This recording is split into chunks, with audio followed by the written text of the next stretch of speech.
цаана үзэгчтэй Special Street нэвтрүүлгийн за ингэж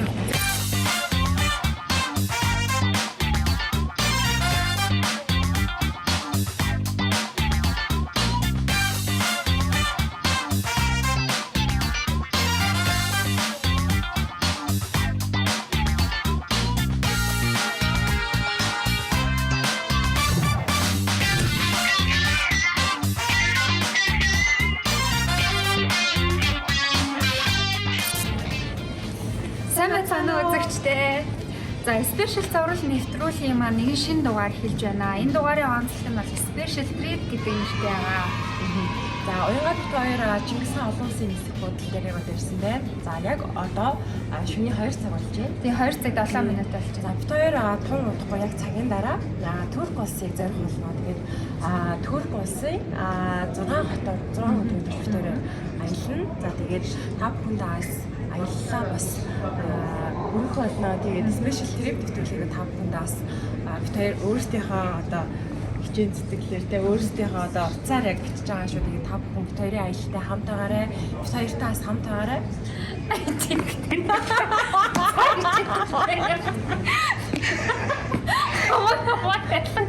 Маргааш улааны 11-ний цагт Стамбул хотод болно.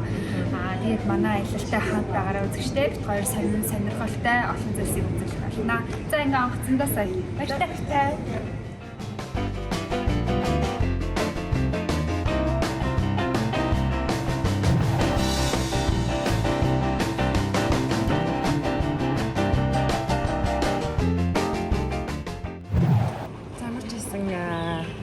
Дараалаад гараад ирлээ. Тэгээд хөшгөө хөндийн эсэх бодлыг анх удаа үзэж байна. Тэгээд бас маш их гоё. Одоо дэлхийн стандартад төгссөн. Тэгээд маш одоо дизайнтай. Тэгээд бас орчин үеийн гоё шинэ юм байна тий. Тийм айгүй гоё шинэ юм байна. Тэгээд ямар ч байсан аялал маань маш гоё байна гэдэг итгэлтэй байна. Тэгээд бас найзуудаараа явж байгаа болохоор маш их гоё юм. Тэгээд найзтайгаа аялангаа бас ажиллаа хийж байгаа. Тэгээд та бүхэндээ сонирхолтой гоё зүйлүүдийг үзүүлэх болно. Тэгээд бас аяллахаа нэвтрүүлэгтэй хамт байгаарай.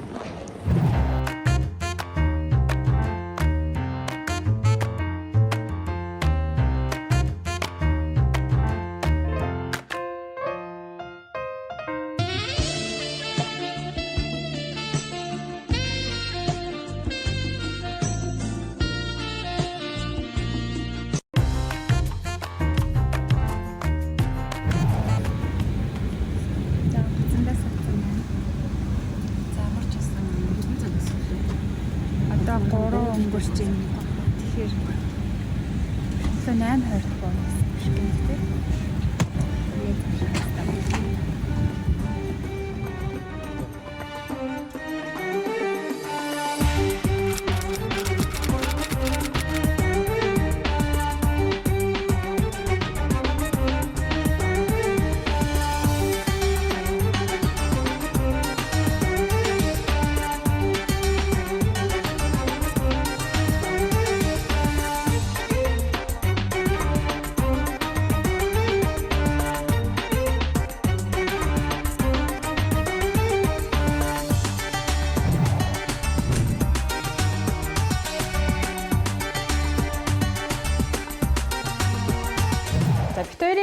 Турк руу явах нислэг яг шүн дунд байж таарсан тий. Ямар ч унтаагүй. За онгоцонд ороод шууд унтна гэж бодоод явчихсан. Шүн унтаагүй шууд за нэг өнгөрөөгөө төдөлөө уулзлаа тий. Тэгээд одоо аялын кама бит хоёр бол хамгийн хямд зардлаар явсандаач тэр 2 удаа дамжиж авсан. Эхлээд Хүннү Эйрээр нисээд Кыргызстаны Бишкек дээр байгаа. Бишкекээс Туркийн орон нутгийн онгоц Pegasus авиа компани онгоцоор ниссэн байгаа. Тэгээ энэ хооронд бол Хүннү Эйрт сэндвич өгсөн. Oh my god! Wow! Угаасаа нэг анхаас аялын компаниас тэгсэн шүү дээ. Хоол өгөхгүй, уух юм өгөхгүй гингүүд бид нар яг нэг онгоцны буудлын дээр Чингис хаан дээр байж байхдаа бол tea орж, сэндвич ус бол цөнхөлж орсон. Тэгээд хүннөө эрт ороод шүн дунд эн чинь хийдэх хүсэлдэг. Өсөөгүй байсан тийм. Өсөөгүй зөөрмөлөөл яжсэн чинь хүннөө ирээс за одоо цайгаа аваарай гэл. Тэгээс ирсэн чи яг миний авсан сэндвичийг тарааж өгсөн. Тэгээд тэрийгээ идчихэд Бишкек дээр буугаад нөгөө цөнхөндөөс нь сэндвичээ гаргасан ч мууцсан. Тэрийг бас ингээд хоёр ширхэг юм нөгөө яг сэндвич гэжтэй нэг юу хийсэн штэ нэг. Буррито шиг юм гурилан дээр ингээд баха юм орооцсон. Тэгээ амхандаа нөгөө битэрчээ ингээд хамт явсан болохоор надад нёгийг ингээд өгсөн чинь тэрийг би яг ихэд хатсан чинь шууд эвгүй нэртэй тавьсан. Тэр манай зэн онгоцон дөх сэндвичийг хөдөлтөж аваад юм дээр бишкек хүртэл зөөсөн байгаа. Тэгээ бишкек дээр бол гайхажсэн л та. Яг нөгөө мэдлэггүй угаасаа өмнө очиж байгааг болохоор жоохон хөвжил муутай санагдсан. Яг манай нөгөө хуучин буян тухай шиг. Буян тухай бүр хуучин санагдсан. Тэгээд хүмүүс нь ч гэсэн тийм монголчуу төрхтэй. Тэгээ онгоцны буудлын дээр нь бас нөгөө монгол гэрүүд тэгээд ийм Кыргызстаны одоо казакчуудын өмсдөг ийм малгаанууд зарж ирсэн. Манай одоо Монголын нэг л баян хөдөлгөөн шиг тийм шүү дээ. Уусаа гэхдээ ялагдчихлээ. Яг ингээ харангууд манай монголчууд байна да. Яг ингээ харах юм бол за казак байна да. Кыргызчууд гэж байгаа нь ерөөдөө харагдсан. Тэгтээ жоохон яг үнэхээр жоохон алтар хүмүүс хэлээ гэдэг байхгүй.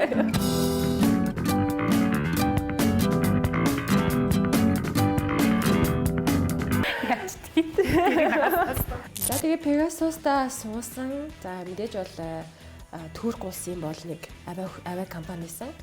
Тэгээд ороход бол угаасаа ус ундаа. Одоо тэгээд хоол ол өгөөгүй. Тэгээд тэнцээ ингээд уусаа би онгоцсон ч гэсэн хэлжсэн. Pegasus кафе гэсэн тусдаа бүр меню өгчээсэн.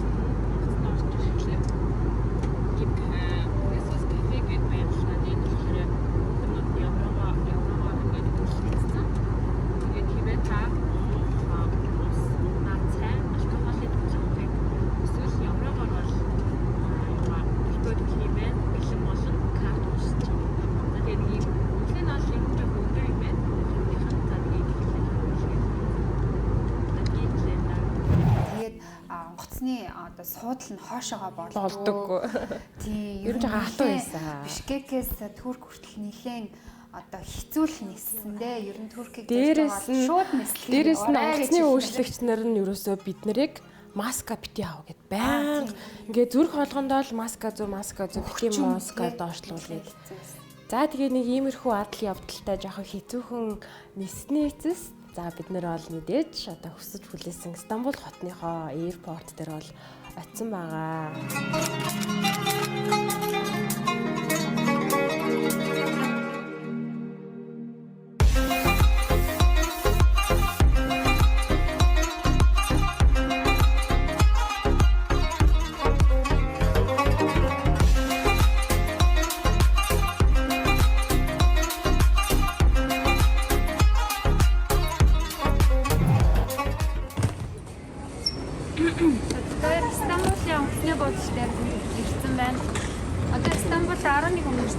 Монгол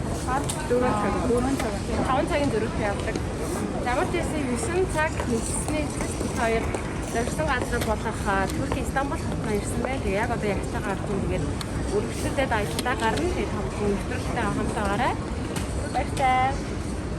Бидрийг бол эндээс бол ойлгомжтой хэлсэн туристалик компани хүмүүлээж авах шүүгээ хэлсэн. Бид нар бол гарахтаа бол ямар ч туристалия гэдэг бичгийг хайгаал гарсан. Тэгээ яг одоо цагтаа тэр манай тосч авах хүмүүс мань зогсож байсан. Тэгээд бид нар бүгдээрээ нисэх онгоцны буудлаасаа гараад жуулчны автобусандаа суусан. Автобус бол маш тухтай, гоё. Mercedes-Benz байсан шүү дээ. Mercedes-Benz брендийн жуулчны автобус байсан. Кондишнтэй, гоё цэвэр устай. Тэгээд суудлын тухтай, маш гоё автобусанд суусан байгаа. Тэгээд манай гайд охин маань бол казак охин манай баян үлгээд Монголд баян үлгээд амьдарч байгаад 10 жилээ төгсөөд шууд одоо Турк улс руу мэргэжил эзэмшгээр явсан юм билээ. Тэгээ хичээлийнхаа завсраараа ингээ гайдаар ажилладаг маш мундаг охин байсан. Туркээр ярьдаг, англиар ярьдаг, монголоор ярьдаг. Тэгээ өөрөө бол казак хүн учраас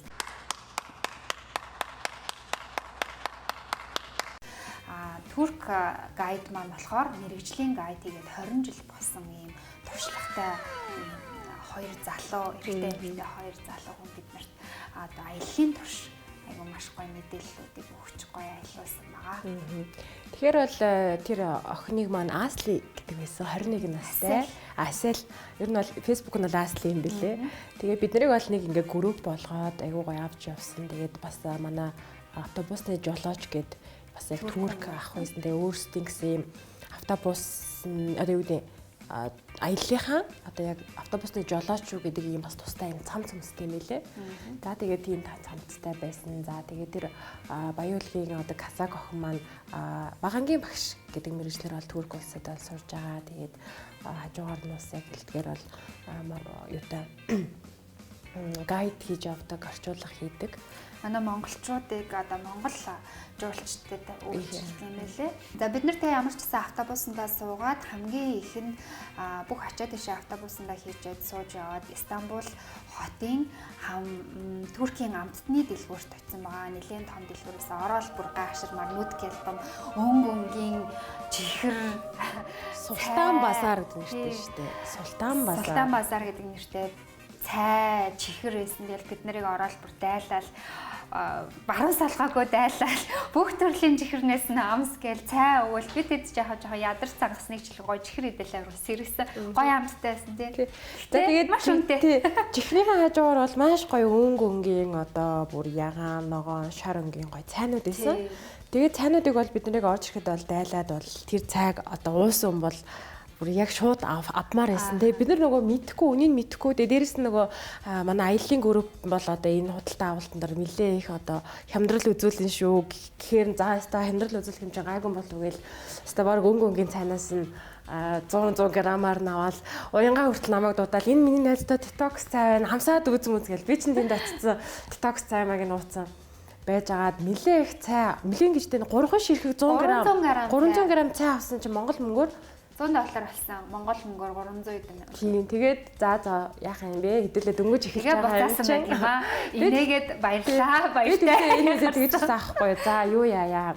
Хэдүүлээ дөнгөж эхэлний өдөр ирсэн байна. Бид нар дахиад зөндөө олон дэлгүүр орно. Тийм болохоор эхний худалдаа авалтаа ингэж хөөрөө хийж бодог 300 грамхан цайг одоо $100 аваад яах юм бэ гэд буцаалгасан байгаа. Гэхдээ бид нар явуулсан одоо бүх төрлийн амттангаас нь бол нөгөө юм нуусгүй гэж манай байна. группийн хамт явсан хүмүүсээс судалтай авалт хийсэн. Стамбулын бол барилга байшингууд бол ерөнхийдөө маш гоё дизайнлаг орчин үеийн юм байсан тий. Ер нь бол ингээл хаашаа харахад дандаа дандаа л гүүрээр явчихсан. Стамбул хот бол Турк улсын нийслэл биш юм билээ. Анх бол нийслэл гэж боддог байсан. Нийслэл нь бол Анкара гэдэг хот байдаг. Стамбул бол Турк улсын эдийн засгийн хот гэж явдаг юм билээ. Тэгээд одоо Аз Европыг холбосон ийм Босфорын хоолоогоор хоолгоод ингэж байрлсан хот юм байна лээ. Маш үзэсгэлэнтэй тийм ээ. За тэгээ бид нар ч дахиад бас олуулаа явсан. Олуулаад яг дөрүүлээ явсан. Тэгээд бидэд болохоор 5 цагт бол дэлгүүр хэсэд бол хаатал буюу орой 10 цаг хүртэл дэлгүүр хэссэн байд юм аа. Тэр үед бол бид хоёуд бол нэг ч ус уугаагүй, нэг ч хоол идээгүй. За тэгээд цагтаа зав байгаагүй. Тэгээ ямар ч гэсэн 5 цаг байгаа юм чинь ямар ч гэсэн сайхан шопинг хийгээд бидэд нэлээ их одоо дэлгүүрээр хийсэн. Гэхдээ араа 5 цаг явхад бол ойролцоогоор 4 дэлгүүр орж амжсан байсан те. Тэр олон тийм том моолынхон 4 одоо лангуу гэх юм уу. Тэнд одоо хэдэн зуун дэлгүүр дотор нь байгаа юм шиг. Оо яасан юмдах юм бэ? Монголоос яасан юмдах юм бэ? Оо яасан юмдах юм бэ гэж ерөөдөө худалдаа авалтаа хийсэн. Манай монголчууд Турк руу бас яагаад их шопинг хийдэг вэ гэдэг учрыг болоо олсон. Яагаад лайв хийгээд идэв бэ гэж байдаг юм байна лээ. Ямар ч гэсэн нэг дахин болох юм байдаг юм лээ. Манай монголчууд чинь тэгээд Туркээс лайвд чинь гээл энд очиж лайвдаад байсан. Тэгээд ялцчгүй лайвдах шалтгаан нь ялцчгүй л хямдах юм билээ. Эмэгтэйчүүдийн бол одоо шопинг хийхэд хүслэн басан газар байлээ. Явмааргүй л байлаа. Тэгээд ялцчгүй 10 цаг болгосон. Стамбулд тэгээд маш олон бас Mall of Istanbul гэх мэт чинь том моолууд байдаг юм лээ. Бид нарт ямар ч байсан хугацаа байгаагүй нэг моолооч бүрэнгүүц дуусгаж чадаагүй. Орой 10 цаг хаагаад бүгдээрээ такси яриад хотелд очсон. Хотелд очиход аль хэдийн манай группийнхан маань Стамбул хотын аялдаа яваад ирчихсэн бүгдээ өрөөндөө ороод амарчихсан байсан. Тэгээд бид нар хоолноос нотчихсан тийм. Орой хоолноосоо хоцорсон маш хөлссөн байсан. Тэгээд онгоцны буудлаасаа буугаал ерөөсөө тэр чигтээ явсаар байгаа л орой ирсэн болохоор бүр хөлийн дахаа бүр амар өвчтэй болсон тийм. Маш хөлсөд хоол олдохгүй Тэгээ хажуу талраа нэг хоолны газар болсон тий. Тэгээ бүргэрийн газар орсон. За Монгол мөнгөөр бол за 90 лир гэж исэн төмөстэй тэгээд бүргэрээсэндээ 90 лир чинь Монгол мөнгөөр бол 18,000 төгрөгийн бол хоол сет кола молоо маш гоё амттай. Энэ бол хамгийн үнэтэй нь 90 лир. За яг дунджууд нь бол 60 хэдэн лир гэхэр жир нэг 15,000 орчим төгрөгөөр бол бас яйда гэтэл бол амттай бүргэр бол идэх юм билээ. Тэгээд орой ажилтдаг байсан. Нэр бас нэг юм ярихад одоо хамгийн анх онгоцны буудлаас амтны дэлгүүр дээр очиход л худалдагч нар нь бүгдээр эрэгтэй хүмүүс байсан.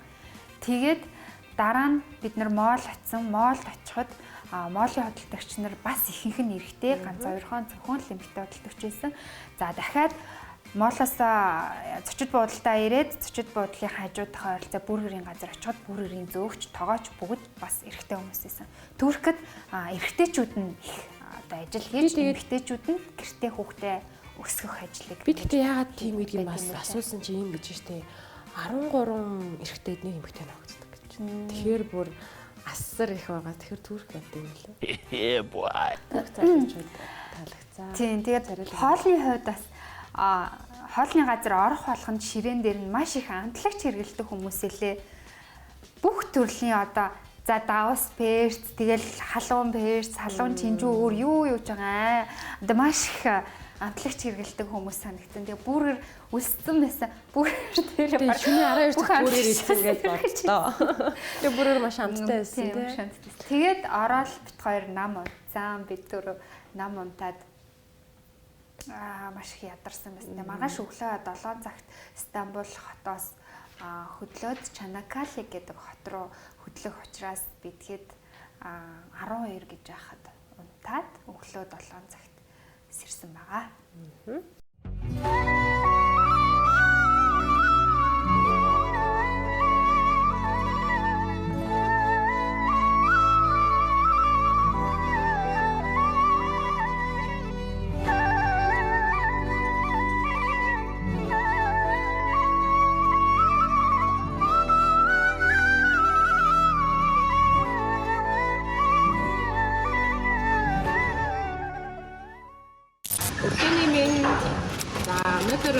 Стамбул яг нэг хонохон өдөр байна.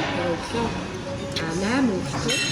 Тэгээд өглөөний цагаар буфетер гарсан байна. Тэгээд ерөнхийдөө аягүй гоё бүх төрлийн өглөөний цаг бэлдсэн байна. Жишээлбэл энэ бяцлаг байна. Тэгээд нарийн ногоо. Тэгээд жимс тэгээд гонхол байна. Ботнод ерөнхийдөө маш тотлог санагдлаа. Тэгээд одоо бид нар үргэлжлүүлээд автобусанд суугаад дараагийн хот руу аялалтаа гарна. Чанаккале руу тийм. Чанаккале руу явсан.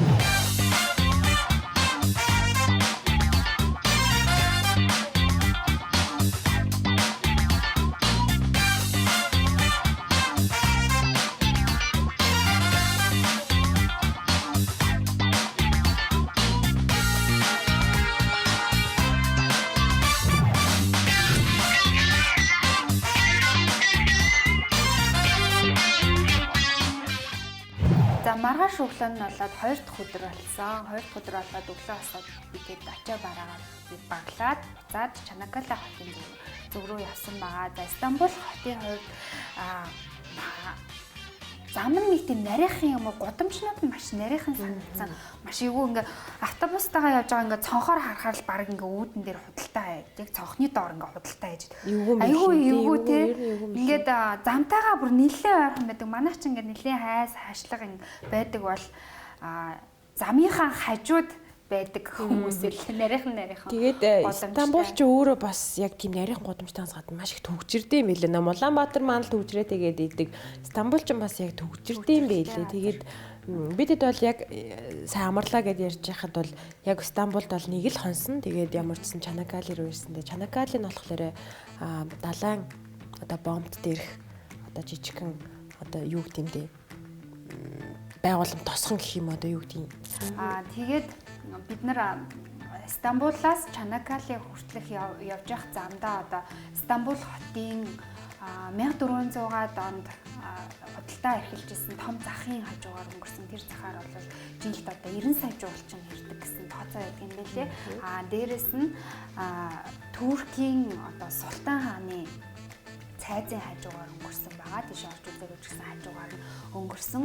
За тэгээд Стамбулын таксины хувьд бол бас нэлээд өндөр юм байна лээ. Стамбул хотод ирсэн таксийн цугаар Хуучин нөгөө монголчууд сити такси гэж байдаг шүү дээ. Тэр шиг яг энэ Стамбулд энэ нийтийн тээвэр буюу таксин яг юм шар өнгөтэй байд юм байна. Тэгээд ингээд юутай мапа хараад ерөнхийдөө явчихдаг. Тэгээд суурь хурамчиж байдаг шүү дээ. Тэр шиг яг нөгөө 27 лирагаас эхэлдэг юм байна л да.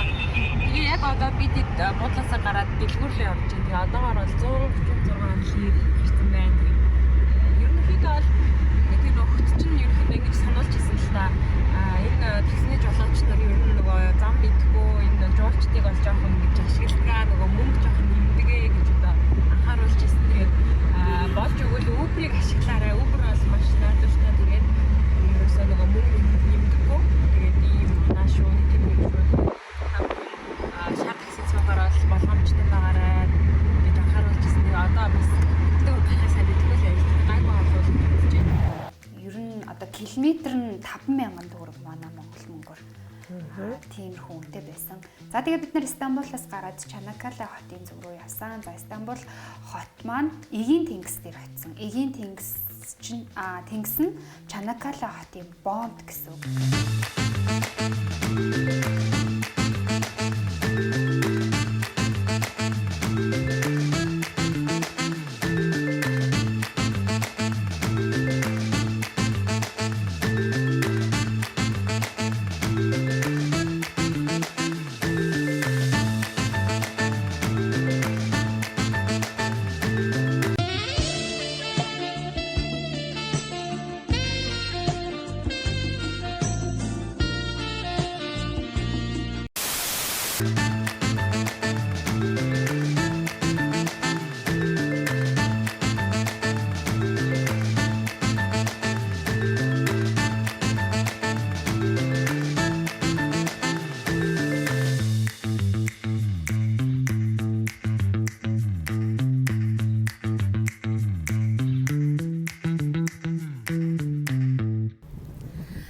Бид хоёр Стамбул хотоос гараад 4 цаг автобусаар явсны эцэст Чанаккале гэдэг хот дээр ирсэн байна. За энэ Чанаккале хотын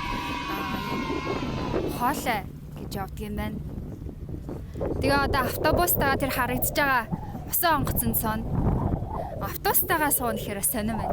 Тий, автобуснаас бол яг бууж болно. Тэгээд ерөнхийдөө бол автобустай, тэгээд онгоцтой, завтай тийм аялал хийх чинь. Тэгээд яг хэдэн минут яаж явах нь бол сайн мэдэхгүй байна. Сая бидэд яг энэ ресторан Далайн хэрэг дээр хин ресторанд яг гоё оригиналтэй илүү дутаа амтлагчгүй. Тэгээ яг гоё загас. Тэгээ энэхийн Чанаккалегийн загас нь маш гоё амттай. Тэгээд амин дэмтэй тий гоё эрүүл мэндэд аж тустай гэсэн. Тэгээд өдрийн хоолой сайхан идчихээд.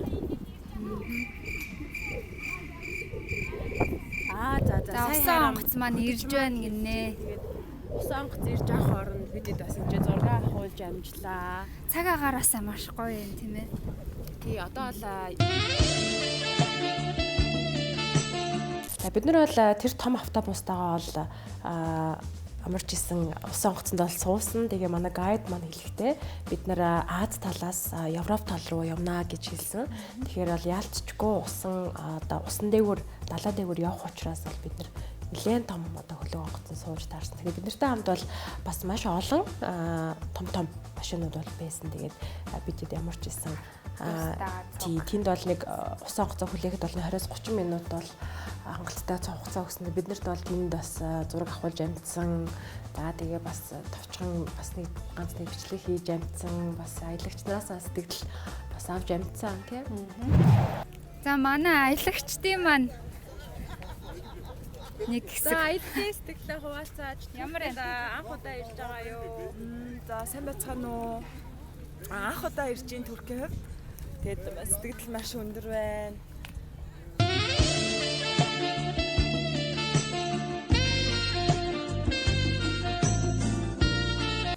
Сайхан байна уу? Nope. Okay.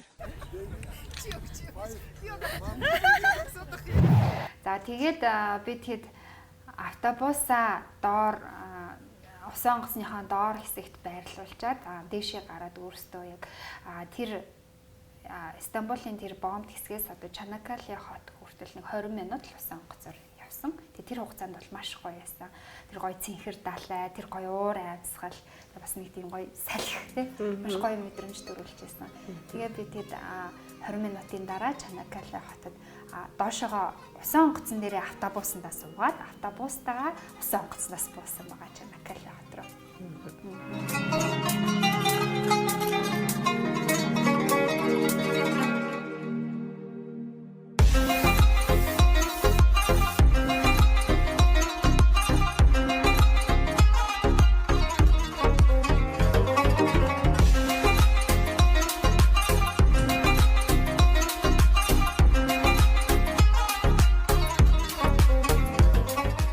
За би тэгээд автобустайгаа одоо усан онгоцтойгоо Чанаккале хот дээр буусан. За тэр хотын ирэг дээр бол тэр бол өмнө нь хуучин Трой хот гэж байсан юм лээ. Тэгээд бидний сайн мэддэг Трой гэх кино байдаг тий.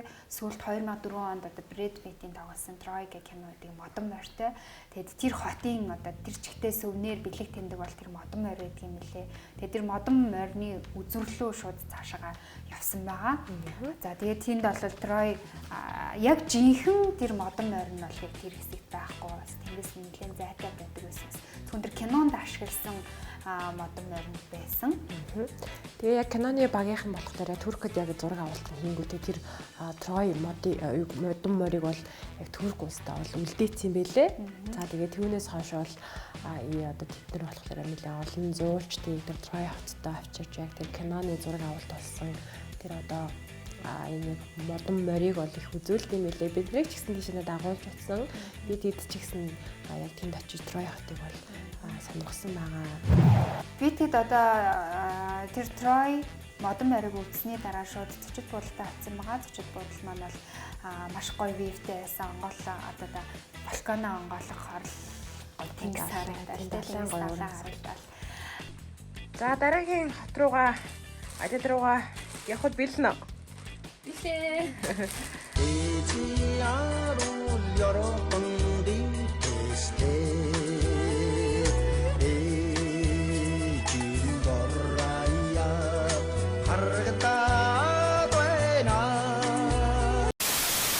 За өглөөний минь үзэгчтэй яг одоо бид хоёр Стамбулын яг хажууд байрладаг ямар хот хэлээ? Чанаккале гээд энэ байгалийн одоо үзэсгэлэнтэй. За тэгээд далай дойрхон ийм хотод ирсэн байна. За та бүхэн харж байгаа болов уу гэж бодож байна. Тэнд далай харагдаж байна. Тэгээд бит хоёрын яг буусан буудал маань яг далай ирэг дээр байрладаг ийм гоё байгальтай вивтэй гоё буудал байна. За тэгээд та бүхэндээ Стамбулын Чанаккале хотоос мэдчилж байна. Түүхийн дуусгалт газруудаар явах болно.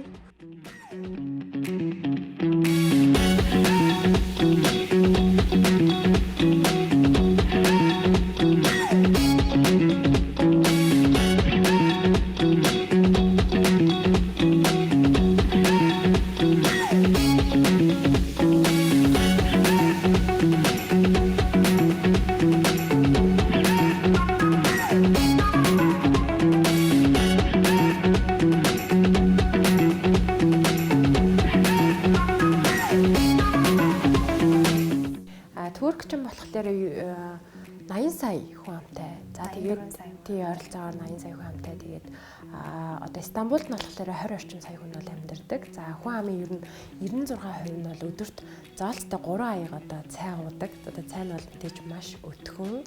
За тэгээд гашууфтар цай байсан. Тэгээд ихтэй ийм яг ийм хөө хэмжээтэй ийм одоо ийм тайлтай ийм шилэн аяганд бол ууд юм билээ. За тэгээд хүн амынхан шаарч. За заавал ингэж яах вэ?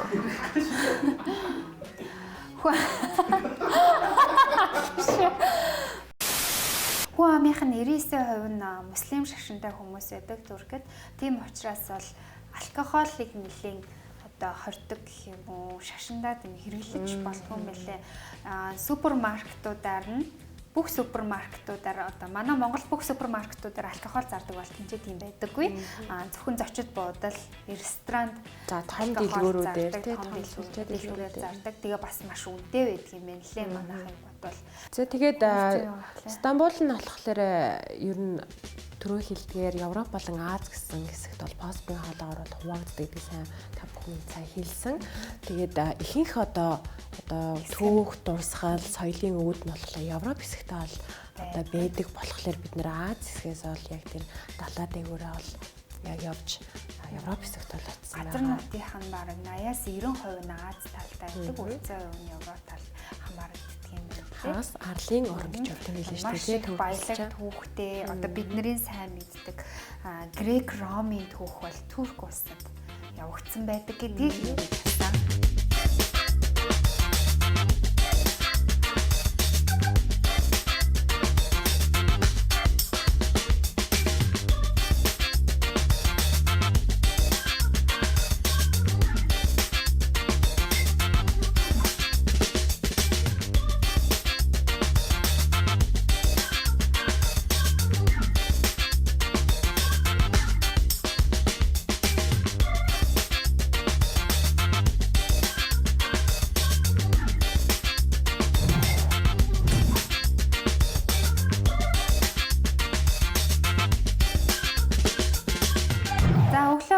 Бидний аяллаа 3 дахь өдөр эхэлсэн. 3 дахь өдөр бид нар Чанаккале хотын зочид буудлаасаа одоо нөгөө автобусандаа суугаад Эфес хотын зүг рүү явсан байгаа.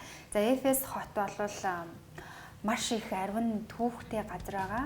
За энэ хотын одоо гантик чулуун хотыг үзхийнхаа өмнө бид нар Гиген Мариягийн одоо хамгийн сүүлд амьдарч байсан өөрийнх нь өргөд очсон байгаа. Энэ нь болохоор католик шашинтай хүмүүсийн одоо хамгийн чухал газрууд юм нэлээ.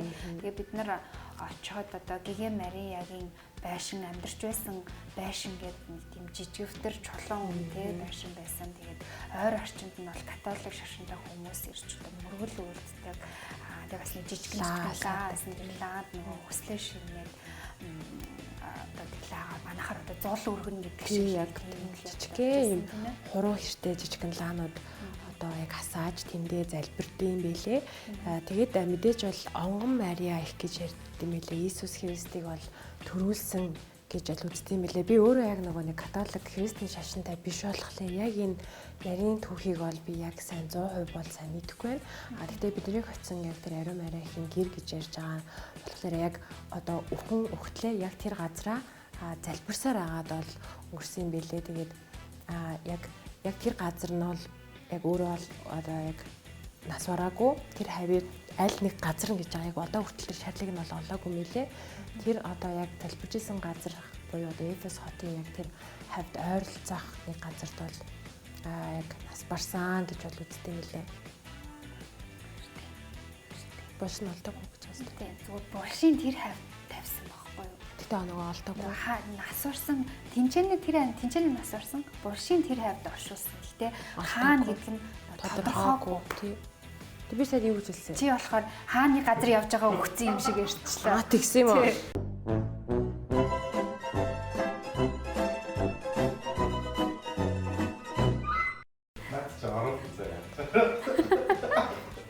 За.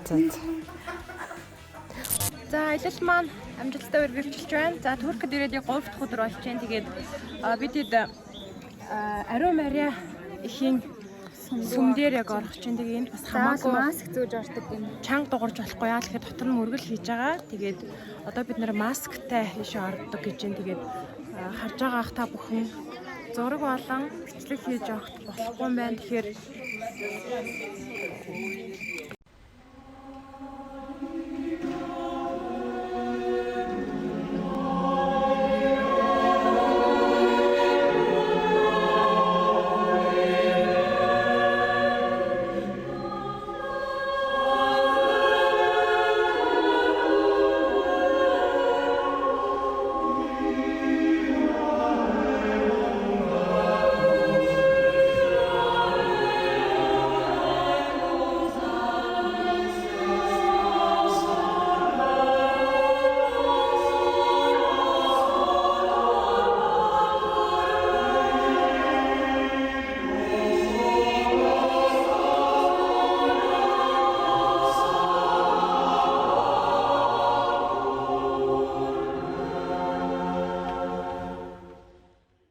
тэгээд ойр орчинд бол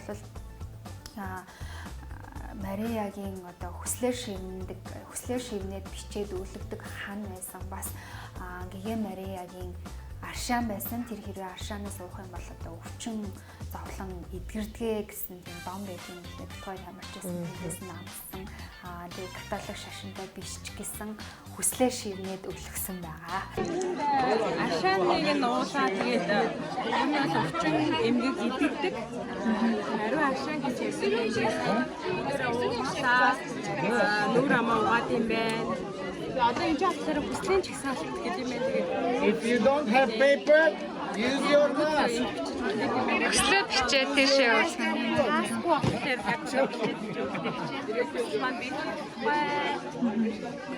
Yeah, you see she's confessing right now.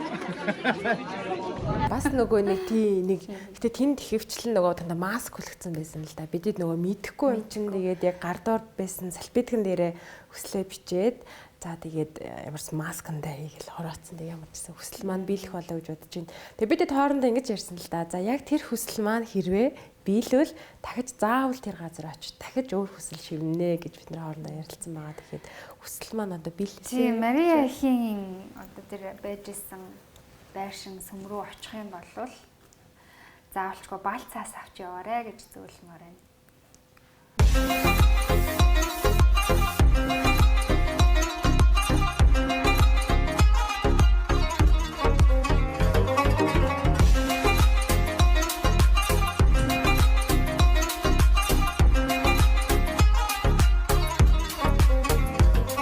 За тэгээд бид нар Гигэ Мариягийн сүмээс гараад Эфес хот руу очсон байгаа. За Эфес хот бол Ром улсын нийслэл байсан ийм хот байгаа.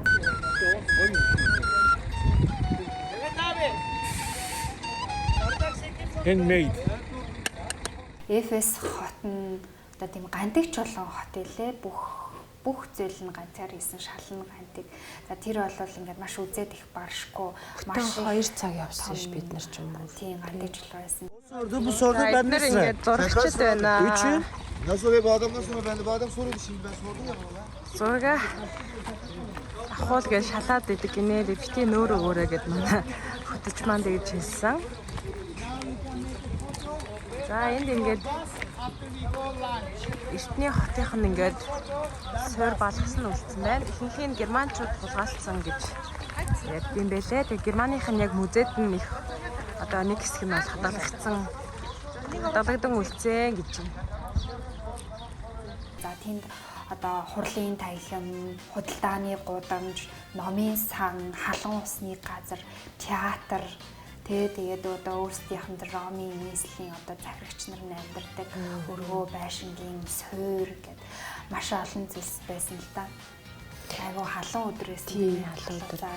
Тэгээ би дээрэс нь тэнд нэг жоохон нөгөө цагаан өмдтэй явцсан. Тэгээд цагаан өмдөө ерөөхдөө жоохон чирээд явцсан байхгүй жоохон аван готлоосоо хөлөвдөд байсан. Тэгээд би яг орой буудал дээр ирсэн чинь миний тэр цагаан өмдийг харуулах гэсэн айгу сонирхолтой. Тэгээд би сүүлргөө бүр хөл өмцгөө авцсан. Тэгэхэд бол миний хөл бол бүр тэр болгон айгуусаа хар болоогүйсэн. Дээрэс нь тэнд бүтэн 2 цаг ингээд жуулч тайраад явхад нэг ч харуулах хамгаалтын хүн байгаагүй, нэг ч одоо камер байгаагүй.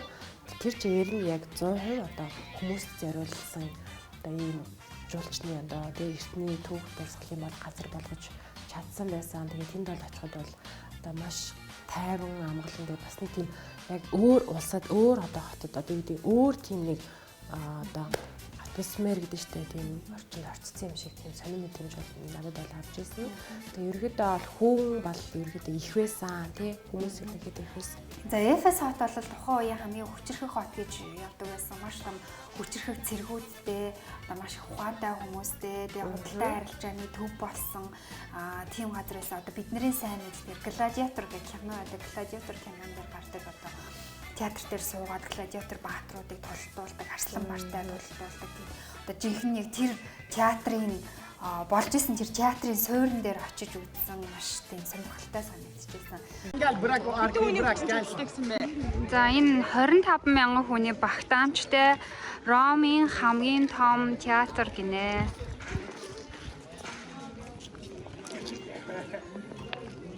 Okay, ladies and gentlemen. I can't see many gentlemen actually here, but all right. This theater has been built before Jesus Christ. Маш том одоо номын сан байсан. Номын сан гэхээр тэнд бол ном байгаагүй тухайн үеийн цаасан дээр одоо бичигдсэн бичвэрүүд байна. Уянга. За энэ бол эртний одоо Ром хотын нийслэл Эфесосийн хотын номын сангийн хэсэг байгаа.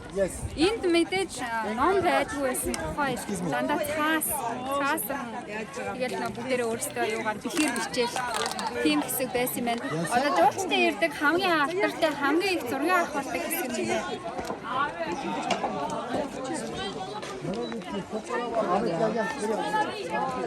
Тийшээ олвол одоо спортын театр хэсэг нь тэгэл энэ номын сан заал гэж ийм том байсан.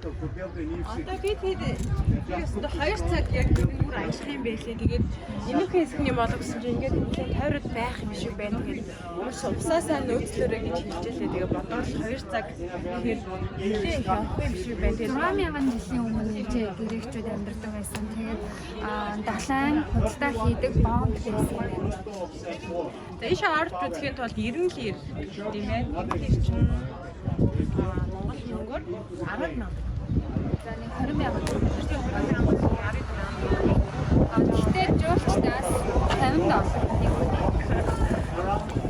Ялчгүй Турк улс ялангуяа аялал жуулчлал маш сайн хөгжсөн. Тэгээд цаан байгуул цайтай яг цагийн хуваарийн дагуу шахуу явд юм байна. Тэгээд энэ газар Эфес гэдэг энэ хотод болохоор маш олон жуулчид ирсэн байна. Түркийн бас 10 жилийн хүүхдүүд таарсан тийм. Цаг агаар маш гоё байна. Тэгээд тийм байдлаас гоё харагдаж байна. Тэгээд та бүхэн гэсэн харж байгаа болов уу гэж бодож байна. Тэгэхээр та бүхэн бас яг Турк улсыг зорих байгаа бол заавал одоо Эфес хотыг бол үзээрэй гэж зөвлөмөр байна. Тэгээд бүтэн 2 цагийн турш бол бас гайхалтай одоо эртний түүх дурсгал соёлын өвдгийг бол бидэд бол үзэж чадсан.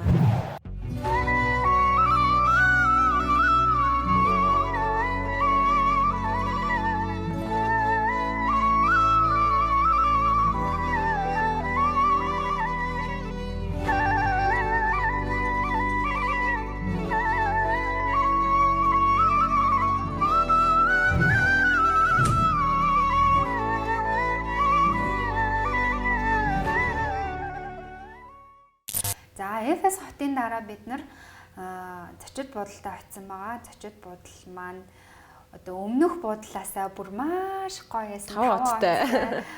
Тэгээд нөгөө өмнөх буудал дээр тагтан дээрээ гарахаар л бүр айгуу гоё далайн харагдал гэсэн чи тэнд бол бүр илүү гоё байсан. Тэгээ бас тэгээ оройн бид нар хамт явсаа одоо монголчуудынхаа групптэй бяцхан парти хийсэн байгаа.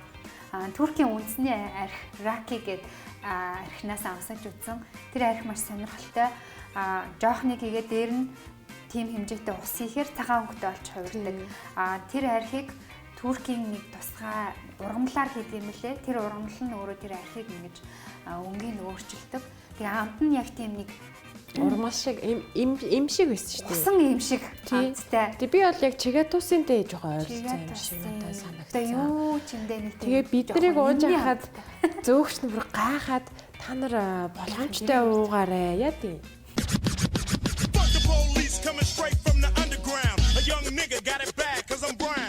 Боломжтой уугаарай маш их нөгөө толгоо өвддөө шүү гэж хэлжсэн. Тэгээд биднэрт бол бас мөс зөвлөжсэн. За заавал ус хийхээс гадна заавал мөс хийх хэрэгтэй юм лээ. Тэгээд яг мөс ус хийхлээр яг юм сүүш шиг цав цагаан өнгөтэй болдог. За ойролцоогоор яг тэр арх болохоор Монгол мөнгөөр бол 0.75 хэдэн төгрөг болж байлаа.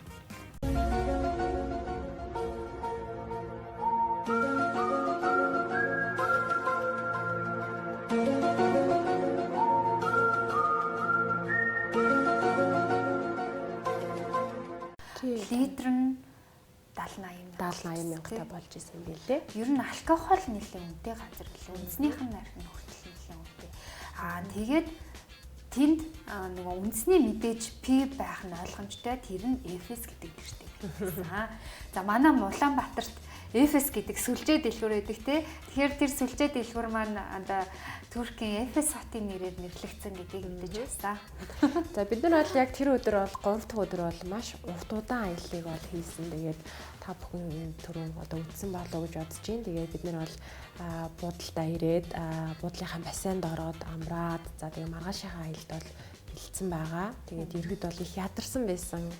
Харин өдөр болгон л их ядарсан. Яагаад тэгэхээр өдөр болгон шөнө болгон нэг буудалд ирж буугаад өдөржингөө аялал ачаа бараагаа аваад буудалдаа ирж амраал өглөө 7 цагт босоод эсвэл 6 цагт босоод дахиад өөр хот руу аялал ингээ яваад хар маш их ядарддаг юм байна лээ. Гэтэ үзэх юм маш их байсан болохоор бүр сэтгэл санаа маш гоё байсан. Цаг агаар яг бидний явсан үеэр одоо 20-с дээш градустай маш гоё байсан. Ер нь бол аяллаа туршил сэтгэл бүр маш гоё байсан тийм. За тэгээд бид нар 4 дахь өдрийнхаа аялал дээр Pamukkale гэдэг одоо Туркийн бас нэгэн гайхалтай хот руу аялсан байгаа.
За тэгээд бид нарыг явж байхад бол мэдээж 20-с дээш одоо градусын халуунтай байсан. Бид нар бол одоо бас борлсон байл нэлээ их одоо бас харалсан байсан. Тэгээд өдрөө алган бас өөрөөр буудал буух бол бидний хувьд бол маш их сонирхолтой байсан.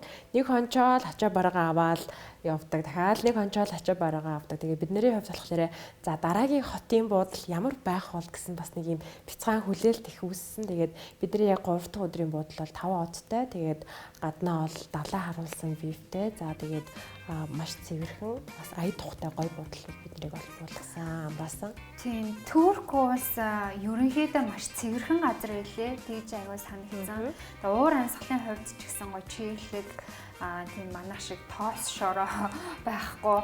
Мэдээж те газар дундын тэнгис, эгийн тэнгис, гантик тэнгистэй одоо тойроод байдаг газар мэдээж л маш гоё уур амьсгалтай байж таараа тий. Би ч нөгөө яг нисгээс өмнө миний харшлуудад байсан шүү дээ. Яг онгоцон суугаас ахуулаад хамар битүүрэл наатаалгаал явж исэн. Тэгээ яг буусан өдөр бол миний харшил бол ор мөргөө арилсан байдیں۔ За тэгээ буцаж ирээд дахиад миний харшил бол хөдөлсөн байд юм а. Тэгэхээр бол мэдээж бол уур амьсгалын өөрчлөлт, уур амьсгалын байдал хүний биед бас хэрхэн нөлөөлдгийг бол би бас өөрийнхөө биеэр бол мэдэрсэн. Туркууд бол маш хөдөлмөрч арт түмэн байна лээ. Юмаа аюу гоё янзалдаг тий, аюу гоё цэвэрч арт түмэн байсан. Одоо нэг ч тийм бохир заваа юм бол тийм юусаа харагдаагүй. Аюу гоё цэвэрхэн газар байлээ. Тэгээд одоо цэвэрхэн гоё одоо шопинг хийдэг маш гоё байгалийн үзэсгэлэнт газруудтай, маш олон түүхийн дурсгалт газруудтай, маш их түүхийн тийм баялаг түүхтэй. Тэгээд бас нөгөө нүүдгийн альбом олон өнгийн гоё хээ чимэглэлтэй тий. Гар урлал маш их хөгжсөн газар байлээ. Нэрэ Туркийн бэлэг тэмдэг бол нүд одоо цэнхэр дээр ийм цагаан ийм нэг символ байдаг те бид нар сайн мэднэ. За тэр нүдийг бол бүх зүйл дээр ашигладаг юм байна лээ. Дэлгүүрийн эмблем дээр хоолны газар одоо юу гэдэг юм бүх зүйл дээр тэр бүх сүрлэр дээр тий бүх зүйл нь тэр нүд байдаг. За тэр нүдний утга учир нь юу вэ гэхээр мэдээж муу юмнаас хамгаална. Одоо муу мухай юмыг холдуулна. Одоо хүний ас нэг хор нүдний хор шингэн гэдэг те тэрийг одоо зайлуулдаг юм. Тийм утга учиртай юм. За тэгээд 4 дахь өдөр нь бид Pamukkale руу явсан байгаа. Pamukkale-г болвол манай монголчууд сайн мэднэ юм цагаан чулуун хот байгаа тийм. Байгалийн цагаан шавар ер нь тэгээд тогтцсон гэж үздэг юм элэ. Тэгээд ер нь Туркид очисон одоо хүмүүс маань эхлээд ерөнхийдөө Стамбул, за тэгээ Памуккале гол их зорж очт юм байлээ. Би тэгэд автобуснаас буугаад яг нөгөө Ариун Мариахийн сүм рүү за бас Эртний Эфес хот руу очихоос өмнө бол яг энэ бас Эртний энэ жижигхэн юм хөөрхөн газарт ирсэн босхон. За энэ бол бас яг ингэ та бүхний харж байгаачлан бас бидэд дурсгалын зүйлс. За тэгээ сонирхолтой Эртний юм шиг юм барилга байгууламж тэг нэг тийм шиггүй байгаад тэг нэг юм юуны одоо юу гэдэг хоорондын зайн их ойрхон. Тэ одоо дандаа юм том чулуутай ер нь бол юм тэгчгэн газар бол биш дандаа ер нь бол дандаа чулуу ихтэй юм зам байсан. За энэ бол нөгөө сүм байна тий. За энэ яг Эртний одоо сүм бол 19-р зууны бол сүм гэж байгаа. За тэгээд тухайн үеийн яг лам нь болохоор Димитриус гэдэг нэртэй бол лам энэ сүмийг бол хариуцж ажиллаж байсан гэсэн. Тэгэхээр энэ бол бас Ариун Мариа их бас энэ час мөрөглөө хийдэг байсан газар. Эртний грекчүүд бол бас энд ирж одоо мөрөгдөг байсан. Түүхийн дурсгалт сүм байгаа тийм ээ. За энэ бидний аялж байгаа тосгон бол одоо жуулчдын маш ихээр очдог тосгонуудын нэг байгалийн үзэсгэлэнт газар тийм. Одоо энэ байшингууд харагдаж байгаа жижиг. Эндээс бол зураг айгу гоё гардаг. Тэгээд хүмүүс маш их энд зураг авахулдаг юм байлээ. Тийм хөөрхөн үлгэрийн кинонд дээр ороод ирсэн юм шиг тэгээд санагдсан.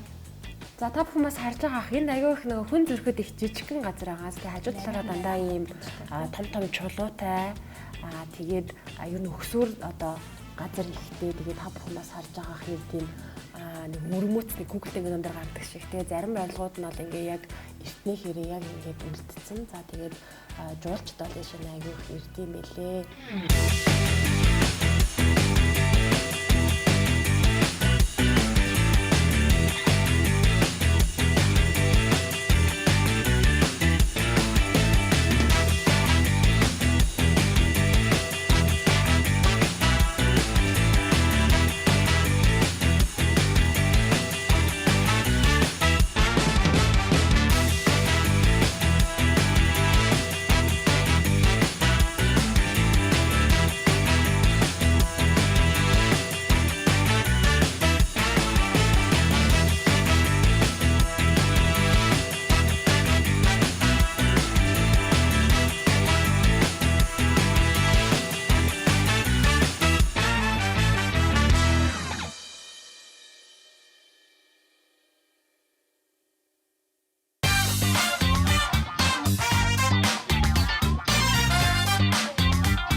Бид нар нэг яг очсон өдөр энэ хевсний дэлгүүр шинээр нээлттэй хийжсэн.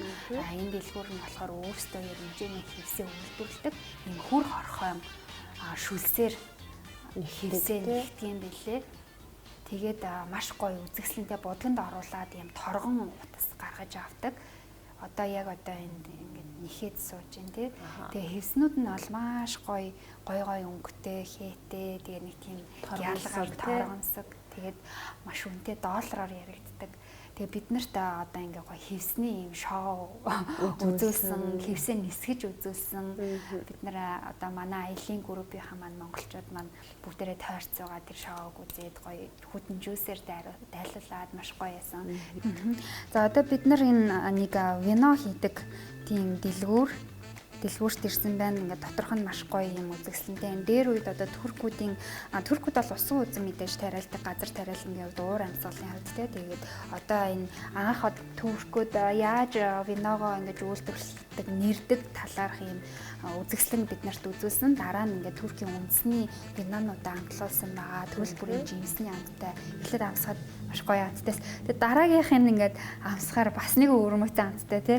Яг жимсээрээ хэлсэн. Тэгээд бас бид нарыг бас нэг худалдан авалт одоо нээлттэй шүү. Бас хямдрал зарлан шүү. Одоо юу гэдэг 3 вино авахад нэг нь өнгөөж гэдэг юм уу. За тэгээд хажуугаар нь бас яг өөрсдийнхөө одоо нэрийн брэнд болох энэ яг экстра виржин гэдэг нь оливын одоо тосыг бол санал болгож ирсэн. Тэгээ энэ бол яг нөгөө оргиороо тэгээ яг цэврээрээ байсан. Тэгээд бид нар болохоор яг худалдан авалт хийж бодсон чи яалтч нөгөө аюу хүнд байсан. Тэгээ буцаад нөгөө онгоц руугаа авч яваад Монгол руугаа явна гэхлээр нэлээд хүнд байсан болохоор бол яг энэ оливын тосыг бол худалдаж аваагүй. Харин биног бол бас яг амсах одоо энэ Монголд бас хүмүүстэй амсуулах зорилгоор бол бинонуудаа бол худалдаж авсан байдаг. За хажуугаар нь бас гоо сайхны бүтээгдэхүүн байсан тий.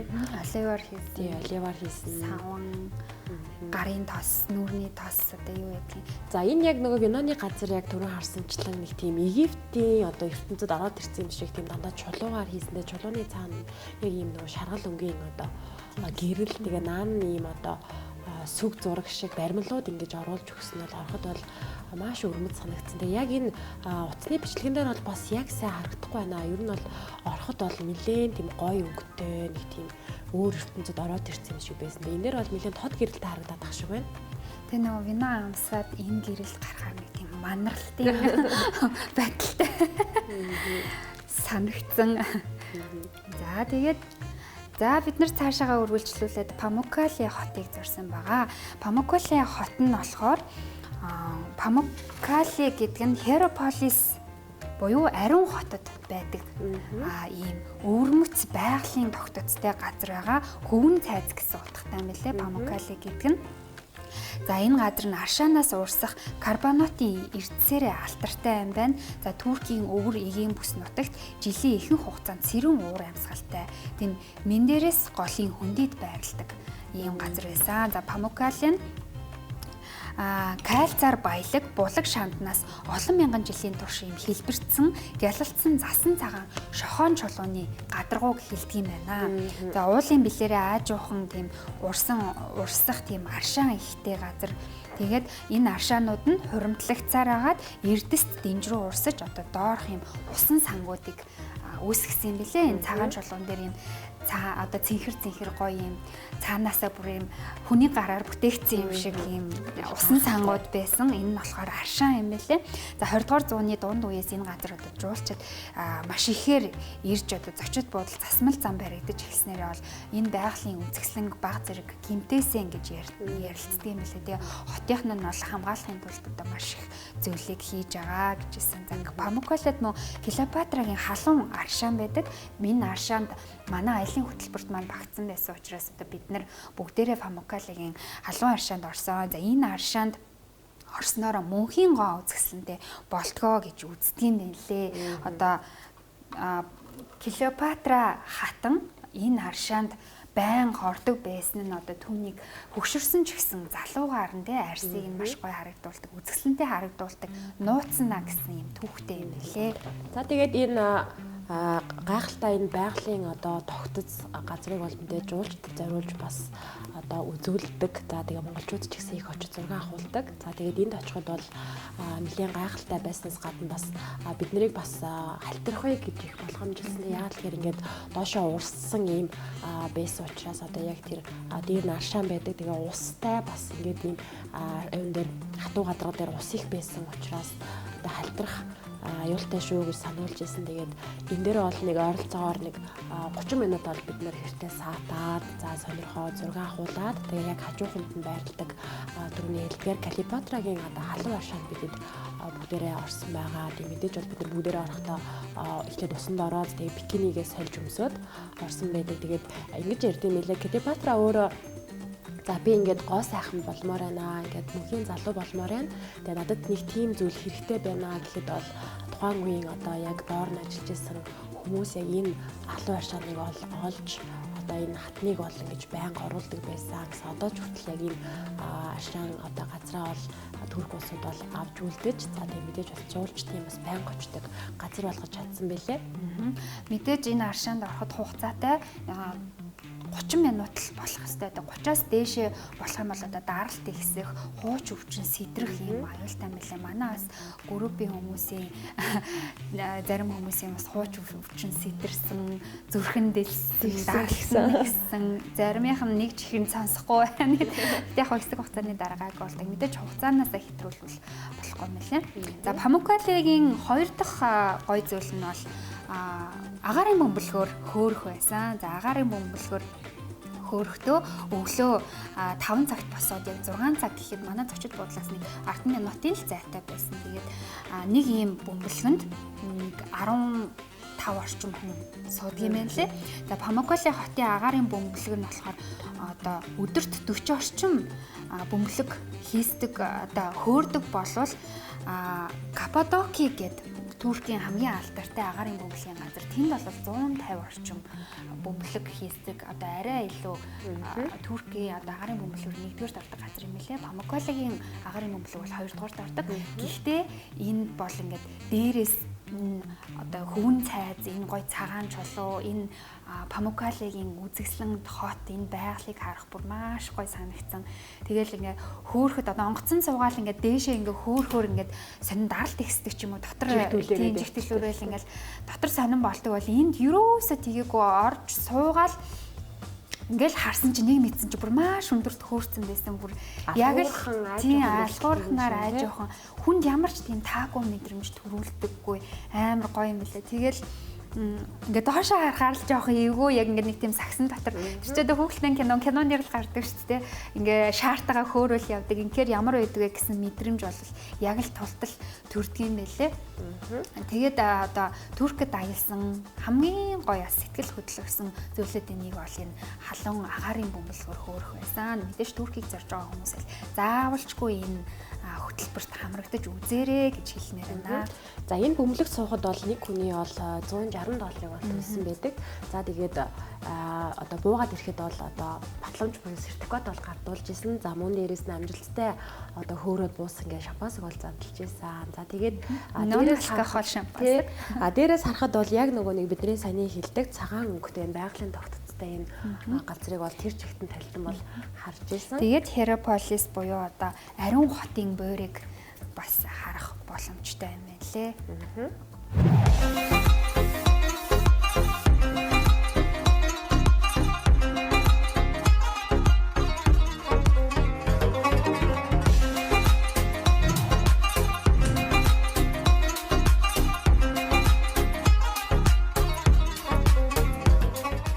За бидний аялал бол үргэлжилсээр агаад бол 6 дахь өдрөө бол Анталиа дээр ирсэн байгаа. Анталиа бол бас мэдээж бас одоо арлын хот байгаа мэдээж үзэсгэлэнтэй арал дээр байрладаг ийм хот байгаа. Монголчууд бас Анталиа дээр их очтсон байлээ. Стамбулд очичоод шууд Стамбул руу бол ихэвчлэн нисчтэй байлээ. Шууд онгоцоор цаг гарan. Тэгээд яагаад тэнд очдөг вэ гэхээр маш их одоо далайн ирэг дээр гоё амрах орчин бүрдүүлж чадсан учраас хүмүүс амар тайван за тэгээд гоё чийл байх гад амрахын тулд Анталиаг бол зорддог юм шиг санагдсан. Тэгээ бидэд болохоор Анталиа хотоос бол шууд Улаанбаатар буюу одоо эх орондоо ирсэн байгаа. За үзэгчдээ бид хоёр Туркийн аялал маань үргэлжлэж байна. Тэгээд 2 өдрийн өмнө Анталиа хотод ирсэн байгаа. Энэ Анталиа ерөнхийдөө жуулчдад оруулсан. Тэгээ маш гоё байгаад далайн эргийн хот тэгээд ганцхан хэсэг яг одоо бидний одоо хойно харагдаж байна. Тэгээд яг Анталиагийн хотыг ойрхон байх гэсэн. Тэгээд энэ бүхэн хотыг харж байгаа болохоор маш гайхалтай үзэсгэлэнтэй. Тэгээд Анталиад бид хоёр бол 2 хоттой байгаа. Энэ хот бас үзэж байгаа юм. Тэгээд тэрийг одоо өнөөдөр бол одоо сүүлчийн өдөр байгаа. Тэгээд хоёр одоо Анталиа хотоор явж байгаа. Одоо энэний дараа Моолынхаа дараа илээ явна, сан явна. Америкаар би явъя гэж бодож байгаа. Анталиагийн аэропортоос Бишкекээс цаашаа Улаанбаатар руу явж байна. Өнөөдөр 7 хоногийн турш маш их олон гоё гайхалтай явдалтай. Турк хотоос маш гоё үзэсгэлэнтэй үзэх юм ихтэй маш их жуулчд ирдэг гоё орон байна. Бас ийшээ аялахад бол Av alla förskolebarn, barn.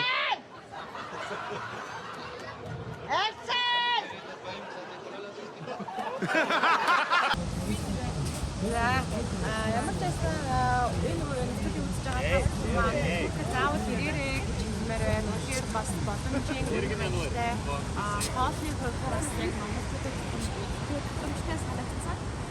Тэгээд хав бас аяллаа одоо юугаар аяллаа компаниар явах нь илүү бас олон юм хэн өнөр олон юм үзэх юм байна тий. Тэгээд бид Туркид орчих хасан. За тэгээд Анталия гэдэг энэ Анталия гэсэн бол тэгээд You want pictures? 6 өдрийн $10 nice photo. Sorry.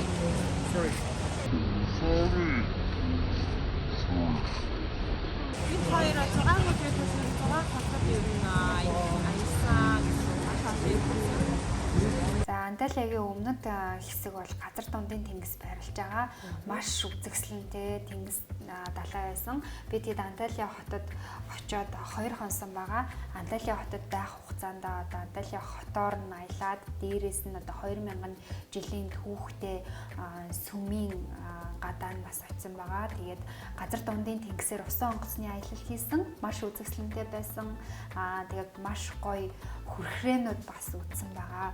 Анталиа нь одоо олон сая жуулчдыг татдаг Туркийн хамгийн алдартай далайн эргийн хот гэдгээр алдартай. Тэнд хүмүүс усан сэлгэж мөн одоо далай тэнгис рүү шумбах гэж одоо олон хөтөлбөрт хамрагч гэж жуулчид бол маш ихээр ирдэг юм байлээ. Усан сэлэн, наранд бие шарна. Тэнд бол одоо жинхэнэ далайн эргийн төгс одоо бүтээн байгуул тэнд байдаг. Маш гоё resort-ууд, зочид буудлууд байрладаг юм байна лээ.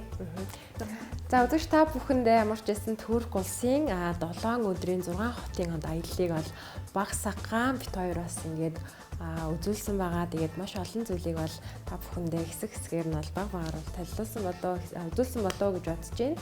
Тэгээд сүүлийн одоо өдөр маань Анталиа байсан. Тэгээд Анталиад бас басны гайхалтай дурсамжийг одоо өрнүүлсэн байгаа. Анталиад бид нар ерөөдөө 2 хонсон, нэг будалтаа бол 2 хонсон юм штэ бас тий бодоод ирсэн чинь. Шалмиа будал гэсэн л тааж шүү.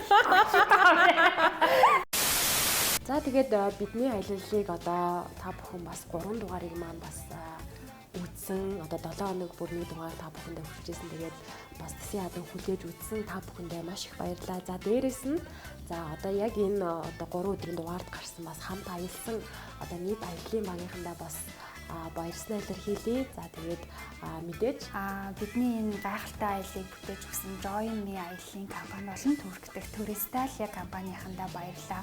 2 хөтөж одоо Асел болон тоолга гэдэг юм лээ.